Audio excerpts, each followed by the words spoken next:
Hello students, welcome to NEET fixer. हम NEET chemistry का second chapter electrochemistry start करने जा रहे हैं और ये chapter exam point of view से काफी इंपॉर्टेंट है। इसके क्वेश्चन आते फॉर्मूला बेस्ड है लेकिन थोड़े से ट्रिकी होते हैं। अगर आपका बेसिक्स और फंडामेंटल्स बहुत स्ट्रांग नहीं रहेगा तो ये चैप्टर अच्छे से क्रैक नहीं हो पाता एग्जाम में। जैसे इस बार ही नीट का जो क्वेश्चन आया था सिंपल था, पर बहुत सारे स्टूडेंट जिन्होंने दिया था उनको प्रॉब्लम आ रही थी, उनका आंसर नहीं आ पा रहा था। सो फॉर दैट स्टार्टिंग से हम इस चैप्टर के एक एक एस्पेक्ट को लेके चलेंगे, एक एक फॉर्मूला जिसमें गड़बड़ हो सकती है और बोर्ड पॉइंट ऑफ व्यू से भी हम इसको कवर करते हुए चलेंगे। तो चलो स्टार्ट करते हैं। सबसे पहले बेसिक्स ऑफ इलेक्ट्रोकेमिस्ट्री। इलेक्ट्रोकेमिस्ट्री क्या होती है? Study of production of electricity from chemical reactions and vice versa. मतलब एक केमिकल रिएक्शंस हो रही होंगी और उनसे इलेक्ट्रिसिटी प्रोड्यूस हो रही होंगी। मतलब बेसिकली समझे तो एक केमिकल रिएक्शन हो रही होंगी जिससे इलेक्ट्रॉन आ रहे होंगे और जो स्टोर करके हम इलेक्ट्रिसिटी यूज कर सकते हैं या एट द टाइम यूज कर सकते हैं, जो इलेक्ट्रिसिटी हम यूज कर सकते हैं। या फिर क्या हो रहा होगा, जो इलेक्ट्रिसिटी है हम उसका यूज करके एक केमिकल रिएक्शन को कर रहे होंगे। सेकेंड टॉपिक है इलेक्ट्रोकेमिकल सेल। इलेक्ट्रोकेमिकल सेल क्या होता है? That converts chemical energy into electrical energy. ये बेसिक था कि जो केमिकल एनर्जी है उसको इलेक्ट्रिकल एनर्जी में कन्वर्ट करने के लिए जो सेटअप लगता है उसको इलेक्ट्रोकेमिकल सेल बोलते हैं। जो ऊपर ये इलेक्ट्रोकेमिस्ट्री तो हमने पढ़ लिया, अब इसके लिए कुछ सेटअप चाहिए होगा ना, एक सेल चाहिए होगा, एक पूरा प्रोसेस लगता है, तो उसके लिए जो प्रोसेस के लिए इक्विपमेंट चाहिए होता है उसको इलेक्ट्रोकेमिकल सेल बोल देते हैं। फिर इलेक्ट्रोलिटिक सेल, इलेक्ट्रोलिसिस सेल, दोनों ही एक ही बात है, इलेक्ट्रोलिटिक सेल या फिर इलेक्ट्रोलिसिस सेल। इसमें क्या होता है, इलेक्ट्रिकल एनर्जी को केमिकल एनर्जी में कन्वर्ट कर देते हैं। जो यहाँ पे वाइस वर्सा लिखा हुआ है ना, यही मतलब है इसका कि इलेक्ट्रिसिटी कहीं से हमारे पास बनी हुई पहले से आएगी, उसका हेल्प लेके हम एक केमिकल रिएक्शन को प्रोसीड करवा लेंगे। ठीक है, इसकी कुछ इंपॉर्टेंट टर्म्स है बच्चों, जैसे एनोड, कैथोड, सोल्ट ब्रिज और ईएमएफ। ये एनोड, कैथोड, ईएमएफ ये सब आपने पहले भी सुन रखे हैं और समवेयर ईएमएफ के बारे में फिजिक्स में भी सुना हुआ है। चलो एक एक करके सबको क्लियर कर लेते हैं। फर्स्ट, एनोड क्या होता है? हम याद करने के लिए दो बातें याद रखेंगे। आप याद रखो AO, ठीक है, और CR। अभी से स्टार्टिंग से याद रखोगे तो बेटर याद रहेगा। एनोड पे ऑक्सीडेशन हो रहा होगा और कैथोड पे रिडक्शन हो रहा होगा, तो AO CR स्टार्टिंग से याद रखो। फिर अभी बेसिक गैल्वेनिक सेल के लिए हम बात करें तो जो एनोड है वो नेगेटिव होता है, कैथोड है वो पॉजिटिव होता है, ठीक है। लेकिन अगर इलेक्ट्रोलिसिस में देखेंगे ना तो इनके साइन ऑपोजिट हो जाते हैं वहां पे। फिर salt bridge maintains electrical neutrality by allowing ion flow. आगे जाके हम ये जो इलेक्ट्रोकेमिकल सेल और इलेक्ट्रोलिटिक सेल पढ़ेंगे ना, इसमें एक इसी सेटअप में एक यू ट्यूब लगाते हैं जिसको सॉल्ट ब्रिज बोलते हैं, जो कि इलेक्ट्रिकल न्यूट्रलिटी मेंटेन करने के लिए होता है। आगे जाके समझाऊंगी मैं इसको पूरा आपको अच्छे से डिटेल में।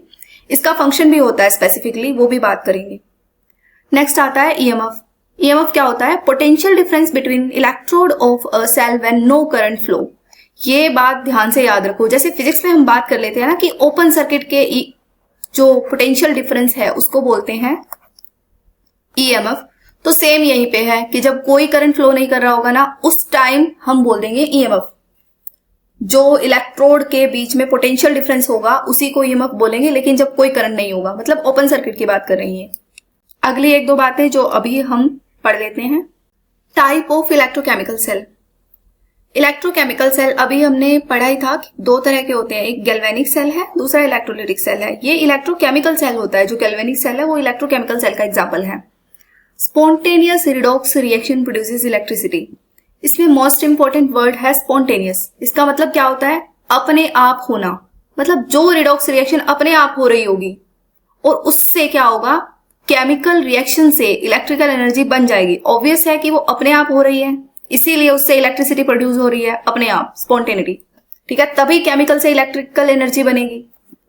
और जो इलेक्ट्रोलाइटिक सेल होता है ये ठीक इसका उल्टा होता है। इसमें क्या होता है, electricity used to drive an non spontaneous, ऐसी रिएक्शन जो खुद नहीं हो रही है उनको प्रोसीड कराने के लिए, आगे उनको कराने के लिए हम इलेक्ट्रिसिटी देते हैं, उससे वो केमिकल रिएक्शन हो जा रही है। तो क्या हो रहा है यहाँ पे, केमिकल एनर्जी इलेक्ट्रिकल एनर्जी में कन्वर्ट हो गई गैल्वेनिक सेल में, और इलेक्ट्रोलाइटिक सेल में इलेक्ट्रिकल एनर्जी केमिकल एनर्जी में कन्वर्ट हो गई। ठीक है, आगे इन दोनों का जाके पूरा सेटअप भी पढ़ेंगे, कौन से डायरेक्शन में इलेक्ट्रॉन फ्लो होते हैं, कौन से डायरेक्शन में करंट हो रहा है, और किस डायरेक्शन में जो डिपोजिशन है मास का, ये आगे जाके सेल में आएगा वैसे पूरा, कि ऐसे करके एक बार मैं रफली थोड़ा सा समझा देती हूँ यहीं पे कि होता क्या है, ताकि आपका कंसेप्ट बिल्ड हो जाए। तो सबसे पहले ऐसे करके एक बीकर है, ये दूसरा बीकर है। अब ये इनमें सॉल्ट ब्रिज लगा हुआ है। इतनी चीजें क्लियर हो गई। उसके बाद में क्या होगा, ये यहां पे अच्छे से हो नहीं रहा है, थोड़ा सा एक्सप्लेन कर लेते हैं कि ये सेल का सेटअप कैसा होता है। तो ये सेल बनाने के लिए हम यहाँ पे, ये एक बीकर है बच्चों, ये दूसरा बीकर है। ठीक है, इसमें एक यू जो ट्यूब की बात कर रहे थे हम कि सॉल्ट ब्रिज होता है, तो ये 4 चीजें होंगी बेसिक। इसके बाद में हम क्या करते हैं, इनके चीजों के अलावा इसमें एक रोड होती है, इसमें भी एक रोड होती है, और इसमें एक सोल्यूशन होता है, इसमें भी एक सोल्यूशन होता है। ये बेसिक सेटअप हो गया। ठीक है, अब इन दोनों के बीच में एक वायर्ड कनेक्शन होता है। अभी देखते हैं, यहाँ पे बैटरी का अभी कोई इशू नहीं है, अभी हम देख ही नहीं रहे हैं कि ये कौन सा सेल है, इलेक्ट्रोलाइटिक या गैल्वेनिक, हमें फर्क नहीं पड़ता। अभी बस हम ये कंफर्म कर रहे हैं कि सेल में होता क्या है, ये देख रहे हैं कि सेल में होता क्या है। तो क्या होगा, सपोज कि ये जो रोड है ये कंटिन्यूअसली डिसॉल्व हो रहा है। ठीक है, और ये डिसॉल्व होके ये Zn2 पॉजिटिव आयन बना रहा है। ठीक है, ये रोड जिंक का था, ये रोड हम मान लेते हैं कॉपर का था। ठीक है, और ये कॉपर जो है यहाँ पे सॉल्यूशन में, कॉपर जो हमारे पास था वो आयन की फॉर्म में था और वो सॉलिड बन रहा है। इधर जिंक इस रोड पे था लेकिन ये सॉल्यूशन में डिसॉल्व हो रहा है। तो इसका मतलब आपको रिएक्शन का प्रोसेस तो समझ में आ गया कि समथिंग फ्रॉम हियर, यहाँ पे एक इलेक्ट्रॉन है इसके पास, ये इलेक्ट्रॉन दे रहा है और खुद सॉल्यूशन में कैटायन बन के जा रहा है। इधर क्या हो रहा है, इधर जो कैटायन था हमारा वो 2 इलेक्ट्रॉन रिसीव कर रहा है इस वायर के थ्रू, यहाँ पे 2 इलेक्ट्रॉन आ गए। ये 2 इलेक्ट्रॉन लेके ये जो कॉपर का आयन था ये इस रोड पे डिपॉजिट हो रहा है। ठीक है, तो किस साइड में मास इंक्रीज हो रहा होगा, ऑब्वियसली इस साइड में। इलेक्ट्रॉन का डायरेक्शन क्या है, जिंक टू कॉपर। ठीक है, और जो करंट की डायरेक्शन होती है वो ठीक इसके ऑपोजिट होती है, जैसे कॉपर से जिंक अभी करंट फ्लो हो रहा होगा। ठीक है, तो अगर ये रिएक्शन अपने आप हो रही है तो हम इसको बोल देंगे गैल्वेनिक सेल की रिएक्शन है, ये स्पॉन्टेनियस है, ये हो रही है अपने आप। ठीक है, इस कॉपर वाले में इतना पोटेंशियल है कि ये यहां से इसके इलेक्ट्रॉन इधर चले जाएंगे, मतलब ये इसके इलेक्ट्रॉन छीन सकता है।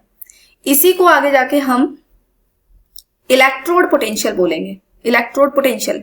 और अगर मोर स्पेसिफिकली बात करें तो इसको बोलेंगे स्टैंडर्ड इलेक्ट्रोड पोटेंशियल। आगे जाके हम इसको इलेक्ट्रोड पोटेंशियल इसको बोलते हैं। आगे जाके हम इसको पूरा डिटेल में डिस्कस करेंगे, लेकिन अभी रफली हो गया।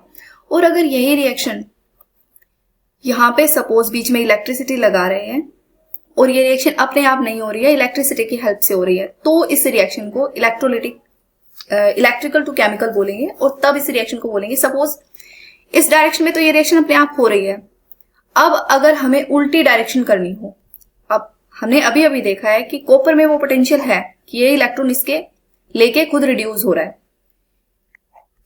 लेकिन अगर इसी रिएक्शन को ऑपोजिट डायरेक्शन में हमें कराना है तो हमें इलेक्ट्रिसिटी बाहर से देनी पड़ेगी, और उस टाइम पे इस रिएक्शन को बोलेंगे इलेक्ट्रोलिटिक रिएक्शन, इलेक्ट्रोलिटिक सेल बन जाएगा ये उस टाइम पे। ठीक है, तो ये बेसिक बात हो गई। तो ये बेसिक बात हो गई कि एक इलेक्ट्रोकेमिकल सेल दिखता कैसा है।